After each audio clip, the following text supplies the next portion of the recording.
everyone, welcome back to my YouTube channel. My name is Renu Kakkar and today in this video very important कि UP Uttar Pradesh में जो high court ने आदेश जारी किया गया है उसमें कौन कौन से मोस्ट इंपॉर्टेंट पॉइंट्स को रखा है हम इसमें डिस्कस करेंगे, क्योंकि कहीं ना कहीं बच्चे इस पॉइंट्स को लेकर काफ़ी सारे बच्चों ने देख लिया होगा, लेकिन हम इसके अलावा देखेंगे कि क्या एज क्राइटेरिया होगा, ठीक है, एज रिलैक्सेशन मिलेगा नहीं मिलेगा, अदर स्टेज से फॉर्म भर सकते हैं नहीं भर सकते, बीएड वालों के लिए क्या बेनिफिट मिलेगा नहीं मिलेगा, डीएलएड साथ ही साथ आपका बीटीसी, जेबीटी और पेपर 1 या पेपर 2 कौन कौन से इस फॉर्म को अप्लाई कर सकते हैं, साथ ही साथ जो शिक्षा मित्र वाले हैं इसमें सिलेक्शन होगा नहीं होगा। तो ये सारे डाउट्स कहीं ना कहीं बच्चों के मन में है। और परसेंटेज कितनी जा सकती है, मतलब इसमें जो हमारे एलिजिबिलिटी क्राइटेरिया होता है वो क्या क्या है, ये सारे पॉइंट्स मैं इस वीडियो में डिस्कस करूंगी। अगर ये वीडियो आपको यूजफुल लगे तो लाइक शेयर सब्सक्राइब करना ना भूलिए। फर्स्ट ऑफ ऑल सबसे इंपॉर्टेंट पॉइंट है कि कहीं ना कहीं बच्चों को डाउट में है कि सबसे पहला इंपॉर्टेंट है कि ये यूपी शिक्षक भर्ती है जो 2024 में नहीं, इससे पहले 67,500 की बात की गई है, जो सभी को पता है, इंफॉर्मेशन कहीं ना कहीं से मिल गई है कि इसमें से कुछ वैकेंसी है जो हाई कोर्ट ने यानी कि हाई कोर्ट ने आदेश जारी किया कि 2 महीने के अंदर अंदर आपको ये जॉब जो है वैकेंसी निकालनी है और फॉर्म फिल करा के एग्जाम कंडक्ट भी कराना है। तो कहीं ना कहीं बच्चों के मन में ये डाउट्स है, तो सारे डाउट्स हम सबसे पहले क्लियर करेंगे। सबसे पहले है कि 2018 के बाद यानी 2018 में वैकेंसी निकली थी जिसमें से आपकी पोस्टें जो थी वो वैकेंट थी। This is the post of vacant is 68,500 vacant post थी, जिसमें से कुछ वैकेंट सीटें रह गई थी।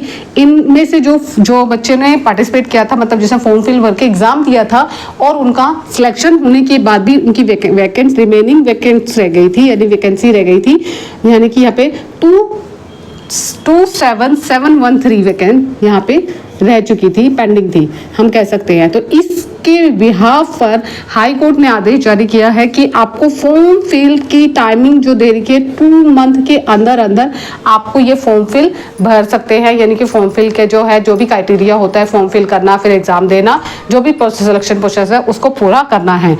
लेकिन अगर हम इस क्वेश्चन पे बात करें तो कहीं ना कहीं 2 मंथ में अगर राज्य सरकार, जो कोर्ट ने दिया, राज्य सरकार को आदेश दिया है कि आपको इस 2 मंथ में पेपर क्लियर कराना ही कराना है, मतलब पेपर भी देना है, वैकेंसी भी निकालनी है, एग्जाम भी देना है, सब कुछ प्रोसेस कराना है।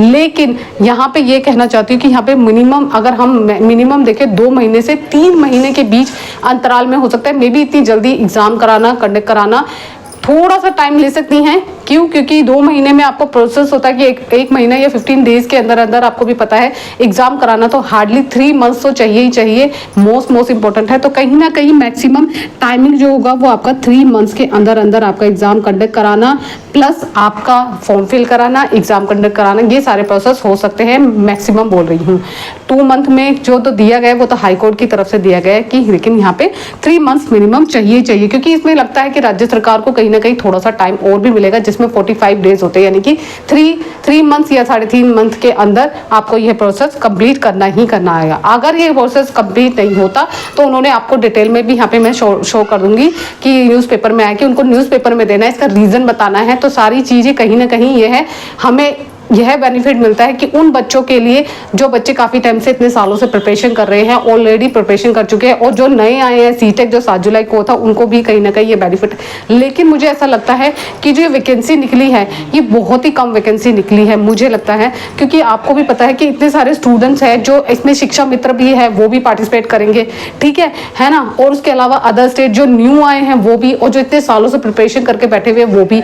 तो कहीं ना कहीं इसमें वैकेंसी थोड़ी सी इंक्रीज होनी चाहिए, मुझे जो लगता है। बाकी देखते हैं कि क्या इसमें 3 या 4 दिन के अंदर अंदर आपको सारा प्रोसेस पता चल जाएगा, सारी प्रक्रिया पता चल जाएगी, ठीक है। सबसे ज्यादा है अब इसमें होता है कि हु कैंडिडेट्स अप्लाई फॉर, कौन कौन से इसमें कैंडिडेट्स अप्लाई कर सकते हैं, सबसे इंपॉर्टेंट पॉइंट्स है, यानी कि हु विल बी इन्वॉल्व हो सकते हैं या फिर इसमें अप्लाई कर सकते हैं। Than the first point is जिनका 68,000 में सिलेक्शन पेपर तो दिया था लेकिन सिलेक्शन नहीं हुआ है। फिर बता रही हूँ उन बच्चों के लिए जो पेपर आज से जो 67,500 की जो वैकेंसी निकली थी, वैकेंसी स्पॉट निकली थी, उसके आधार पर जिन जिन बच्चों का वहाँ पे सिलेक्शन नहीं हुआ था वो बच्चे इसमें अप्लाई कर सकते हैं। उनका नहीं हुआ था, सिलेक्शन नहीं हुआ था, वो बच्चे इसमें अप्लाई कर सकते हैं।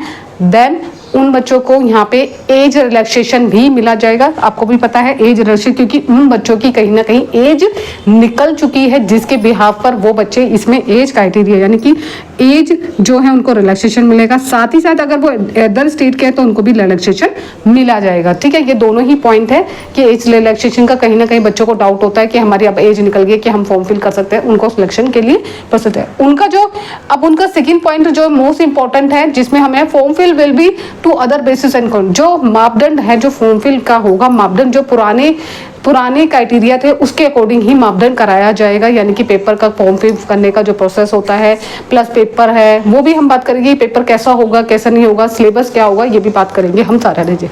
ठीक है, उनके आधार पर ही फॉर्म फिल कराया जाएगा। और जो शिक्षा मित्र है उनको 25 का वेटेज यानी कि आरक्षण दिया जाएगा, यानी कि वेटेज रखी जाएगी, 25% वेटेज रखी जाएगी, ताकि उन कैंडिडेट्स को भी यहाँ पे मिले। देखिए यहाँ पे अगर हम देखें तो मिनिमम काफ़ी सारे बच्चे अगर उसी स्टेट में, अब हमें टोटल वैकेंट बच्चे नहीं पता कि उस समय एग्जाम जिसने दिए थे उनका प्रोसेस सारा देना पड़ेगा, फिर देन अब जो नहीं बच्चे, तो काफ़ी सारी जो अगर मैं देखूं कि एग्जाम की जो लेवल है वो बहुत हाई जाने वाला है। इसलिए है कि कट ऑफ हाई जाएगी। कौन सी पिछली बार जो 2018 की बात करें तो 60% कुछ आसपास गई थी जनरल कैटेगरी, लेकिन अब मुझे लगता है 75 से अबव ही जाएगी, क्योंकि जनरल कैटेगरी के बच्चों का जो कॉम्पिटिशन लेवल है वो बहुत ही ज़्यादा हाई जाने वाला है। तो प्लीज़ मैं तो यही रिक्वेस्ट करूंगी कि इस वैकेंसी से बच्चों का जो जॉब लेने का पर्पस है वो पूरा फुलफिल नहीं हो सकता। आपको कहीं ना कहीं और भी जॉब देनी चाहिए और भी वैकेंट निकालनी चाहिए। द ऑल कैंडिडेट्स यानी कि जितने भी कैंडिडेट्स हैं जो इसमें अप्लाई कर सकते हैं, यानी कि इतने जितने भी बच्चे हैं जो इस फॉर्म को, अब इस फॉर्म को कौन कौन अप्लाई कर सकता है, सभी कैंडिडेट्स में से कुछ कैंडिडेट्स भी हम डिस्कस करते हैं। सबसे इंपॉर्टेंट पॉइंट है जो बहुत इंपॉर्टेंट है कि कहीं ना कहीं इसमें है कि एलिजिबिलिटी क्राइटेरिया देते कौन कौन से बच्चे इसमें फॉर्म फिल हो सकते हैं। तो सेकंड पॉइंट है एलिजिबिलिटी क्राइटेरिया में डीएलएड वाले, बीटीसी वाले, जेबीटी वाले, यानी कि जिन्होंने डीएलएड कर रखा है, बीटीसी कर रखा है और जेबीटी कर रखा है, तो ये वाले बच्चे इस फॉर्म को फिल कर सकते हैं। ये उनकी एलिजिबिलिटी यानी कि योग्यता है। साथ ही साथ वो बच्चे क्या कर सकते हैं, यूपी टेक जिनका क्लियर है, यूपी टेक और C TET, specially for this column is UP TET and C TET के लिए स्पेशली बोल रही हूँ कि पेपर 1 जो है वो आपका क्लियर होना चाहिए। अब वो क्लियर करने के लिए क्या कैटेगरिया रख रही है कि कितने कितने मार्क्स होने चाहिए यूपी स्टेट में और आपके अदर स्टेट में। ठीक है, सबसे इंपॉर्टेंट पॉइंट है यूपी जनरल में 90 मार्क्स होने चाहिए। कितने मार्क्स होने चाहिए आपके, 90 मार्क्स होने चाहिए। अगर आप यूपी एससी हैं, एसटी हैं या ओबीसी है तो 82 मार्क्स चाहिए आपको क्लियर करने के लिए। सीटेक और अदर स्टेट वालों को, क्योंकि वो अदर स्टेट में आते हैं तो वो जनरल में काउंट किए जाते हैं, तो उनको 90 मार्क्स चाहिए। पेपर 1 की बात कर रही हूँ। अब आता है कि ये पेपर 1 की बात होगी कि हमने पेपर 1 यानी अगर आपका यूपी टेक पेपर 1 क्लियर है या सी टेक पेपर 1 क्लियर है तो आप इस फॉर्म के लिए फिल कर सकते हैं। और इसमें एलिजिबिलिटी क्राइटेरिया के अंदर अगर डीएलएड, बीटीसी या जेबीटी कर रखा है तो वो भी फॉर्म फिल कर सकते हैं। Second thing is most important, कहीं ना कहीं बच्चों के मन में आएगा कि बीएड वाले क्या करें। 2000 में तो दिया गया था उनको चांस, लेकिन 2018 में तो दिया गया था, लेकिन अब चांस मिलेगा नहीं मिलेगा, तो मैं यहाँ पे कहूंगी नो, नहीं मिलेगा उनको चांस बीएड वालों को, क्योंकि ये बीएड वालों के लिए नहीं है, ये सिर्फ जेबीटी, बीएड और बीटीसी यानी कि बीएलएड, बीटीसी और जेबीटी के लिए वैकेंसी निकली है। 27,713 वैकेंसी के बारे में बात कर रही हूँ यहाँ पे, और बीएड वालों को यहाँ पे नहीं दिया जाएगा। ठीक है, आगे जो है यहाँ पे अगर हम बात करें कि आप सिलेक्शन ऑफ सुपर टैक बोल सकते हैं, सुपर टैक एग्जाम का सिलेक्शन प्रोसेस क्या होगा। देखिए इसमें यहाँ पे बहुत इंपॉर्टेंट क्वेश्चन ये उठता है, कहीं ना कहीं बच्चे के मन में होता है कि इंटरव्यू होगा नहीं होगा। देखिए यहाँ पे सबसे इंपॉर्टेंट पॉइंट है रिटन एग्जाम होगा, जिसमें से आपका जो 60% है, यानी कि सपोज आपका 100 मार्क्स का एग्जाम है, सपोज यहाँ पे 150 मार्क्स का है तो 150 मार्क्स के आपके 60% ऐड होंगे, जिसमें से बाकी 60% मार्क्स होने चाहिए, मतलब 60% मार्क्स आपके ऐड होंगे।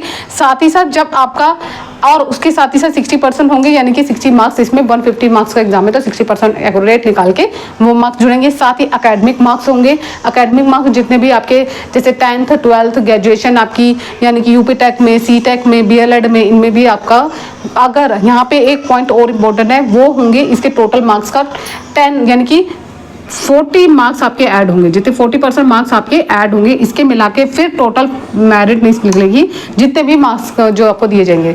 लास्ट टाइम जो एग्जाम हुआ था वो रिटर्न में हुआ था कि रिटर्न में आपको क्वेश्चन दिए गए थे और आपको रिटर्न में आंसर दे रहे थे, लेकिन अब यहाँ उठता है क्वेश्चन कहीं ना कहीं कि सिलेबस क्या चेंज होगा, क्योंकि जो पहले का सिलेबस था वो बहुत डिफरेंट था 2018 में जब बच्चों ने पेपर दिया था। अब जो सिलेबस है वो कैसा होगा, कहीं ना कहीं क्वेश्चन में है कि अभी आपको थोड़ा सा वेट करना है, 3 या 4 दिन में आपको सब कुछ क्लियर हो जाएगा। क्योंकि बार बार मैं यहाँ पे यूट्यूब पे देख रही हूँ या फिर आपकी जो वेबसाइट है यूपी की उस पर देख रही हूँ कि कहीं ना कहीं कोई अगर कोई प्रोसेस आता है या कोई नोटिफिकेशन आता है तो आपको जरूर ही इसके बारे में डिटेल में बताऊंगी। सेकंड थिंग, फाइनल आंसर अब क्या होता है कि आपके पास अगर जो बच्चे तैयारी कर रहे हैं उनके लिए तो बहुत ही पहले, जो अब तैयारी शुरू कर रहे हैं उनके लिए क्या प्रोसेस है देखिए, उनको फिर मैं बता रही हूँ कि DLED, BTC और JBT यूपी टेक पेपर 1 क्लियर होना चाहिए।